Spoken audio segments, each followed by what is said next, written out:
Cari amici, oggi sono qui per parlarvi di un uomo straordinario, un grande pontefice che ha segnato la storia della Chiesa e dell'Europa stessa, San Leone Magno. Nato in Toscana e formato nella città eterna, Leone Magno si rivelò fin da giovane un ingegno eccezionale che applicava con ardore alla scienza sacra. La sua saggezza e il suo zelo lo resero caro al Papa San Celestino I, che lo nominò arcidiacono.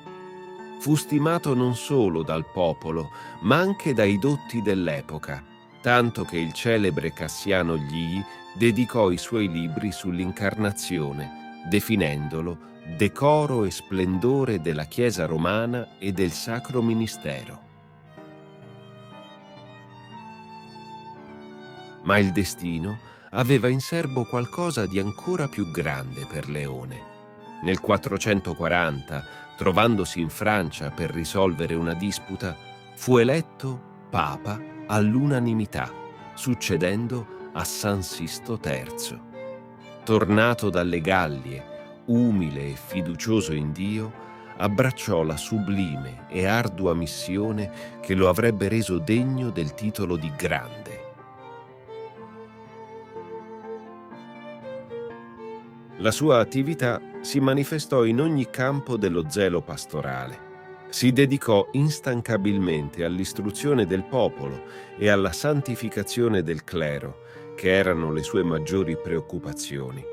Inoltre, grazie al sostegno di generosi benefattori, costruì numerose chiese che ancora oggi testimoniano la sua grandezza.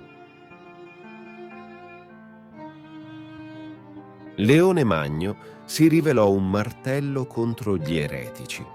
Combatté i Manichei, ma soprattutto smascherò l'eresia di Eutiche, che minacciava i fondamenti stessi della religione cristiana, adulterando il mistero dell'incarnazione del Verbo. Nel concilio di Calcedonia, convocato su sua richiesta, 630 vescovi condannarono l'eresia di Eutiche e di Nestorio. La lettera che Leone aveva scritto a San Flaviano, un capolavoro dell'antichità cristiana sul dogma dell'incarnazione, svolse un ruolo cruciale in quel concilio. Ma Leone non si limitò al campo dottrinale, prese anche cura materiale dell'Italia e di Roma stessa. Quando l'imperatore e l'esercito erano impotenti di fronte alle orde di Attila, il flagello di Dio, il Santo Pontefice, fiducioso nell'aiuto divino, si recò sulle rive del Mincio e fermò il feroce conquistatore. Inoltre salvò Roma dalla distruzione minacciata dal vandalo Generico.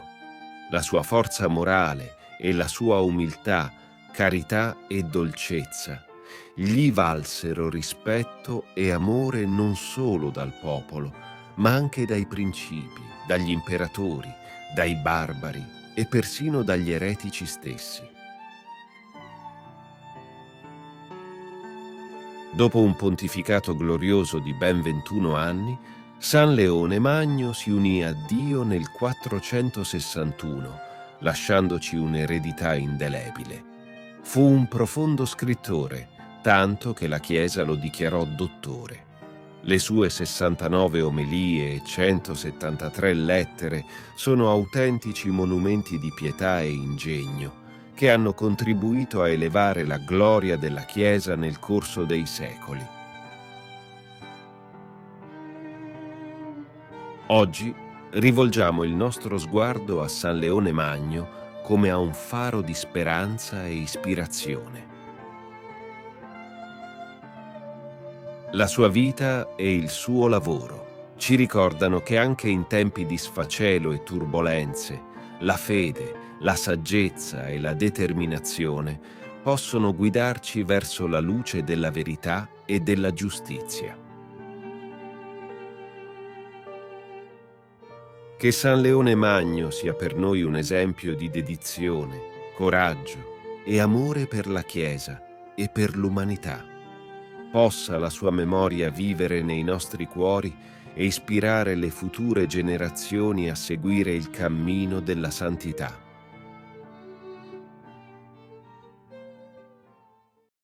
San Leone il Grande, un nome che risuona di grandezza e santità, si erge come uno dei più venerati papi nella storia della Chiesa. La sua vita e i suoi insegnamenti hanno lasciato un'impronta indelebile, degna della nostra esplorazione. Tuffiamoci nella saggezza che ha trasmesso, poiché è nelle sue parole che troviamo vera ispirazione. Egli si è fatto figlio dell'uomo affinché noi potessimo diventare figli di Dio. Come templi di Dio con lo Spirito Santo che dimora in noi, ogni anima fedele porta in sé una luce più splendente di tutto il firmamento celeste.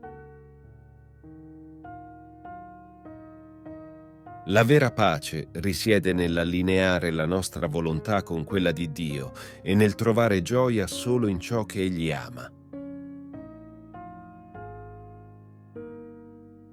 Molti, aggrappandosi alle proprie idee e desiderosi di insegnare più che di imparare ciò che ancora non hanno compreso, hanno fatto naufragio nella fede. Non lasciate che le cose di questo mondo vi trattengano, poiché tesori celesti vi attendono. La pratica della saggezza cristiana non risiede nell'abbondanza di parole, né nella complessità degli argomenti o nella ricerca di lodi e gloria, ma nella vera e volontaria umiltà, la forza che il nostro Signore Gesù Cristo ha scelto e incarnato dalla sua nascita sulla terra fino alla croce. Cristo ama l'innocenza che ha assunto nell'anima e nel corpo.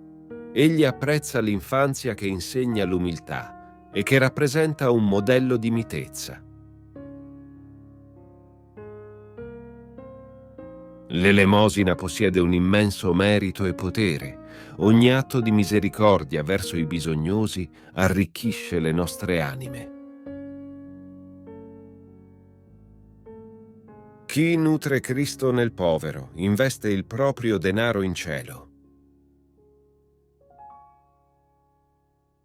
Non disprezzate il vostro simile, né sminuite la natura che il Creatore di tutte le cose ha reso sua.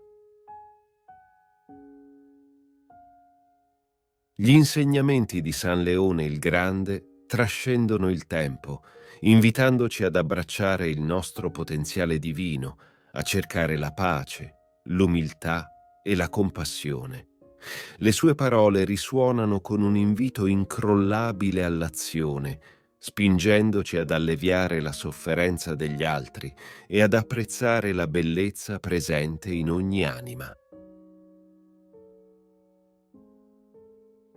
L'eredità di San Leone il Grande accenda in noi un fuoco, ci spinga verso una vita di fede, amore e servizio. Possa la sua saggezza guidarci, rinvigorirci e ispirarci a creare un mondo che rifletta le virtù divine che Egli ha tanto valorizzato. Ti invito calorosamente a iscriverti al nostro canale per darci supporto e permetterci di continuare a creare nuovi video che condividono storie ed esperienze ispiratrici. La tua iscrizione è un prezioso sostegno che ci motiva a condividere più contenuti di valore e a diffondere messaggi di speranza, fede e crescita personale. Grazie di cuore.